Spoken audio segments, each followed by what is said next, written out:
एक समय की बात है। एक छोटे से गांव के पास घने जंगल के बीचों बीच एक पुरानी और रहस्यमयी हवेली खड़ी थी। लोग उसे जादुई हवेली कहते थे। कहा जाता था कि जो भी सूरज ढलने के बाद उस हवेली में गया वो कभी वापस नहीं लौटा। गांव में आरव नाम का एक बहादुर और जिज्ञासु लड़का रहता था। उसे डर से ज्यादा सच जानने की चाह थी। एक रात उसने तय किया, आज मैं खुद उस हवेली का रहस्य जानकर रहूंगा। जैसे ही आरव हवेली के लोहे के दरवाजे के पास पहुंचा, दरवाजा अपने आप चर्र की आवाज के साथ खुल गया। अचानक एक भारी आवाज गूंजी, अगर आगे बढ़ना है तो अपना डर छोड़ दो। आरव एक कमरे में पहुंचा जहां एक बड़ा सा आईना था। आईने ने कहा, मैं तुम्हें तुम्हारा सच दिखाऊंगा।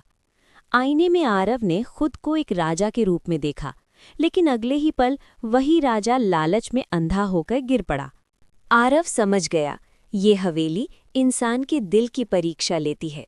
अगले कमरे में एक पुरानी किताब रखी थी।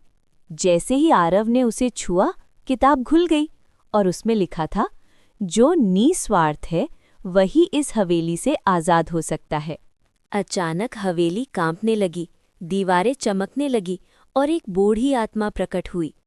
उसने कहा, मैं इस हवेली का मालिक था, लालच के कारण मुझे श्राप मिला। तुम पहले इंसान हो जिसने डर और लालच दोनों को हराया। सुबह होते ही आरव खुद को हवेली के बाहर खड़ा पाया। अब वहां न डर था न अंधेरा।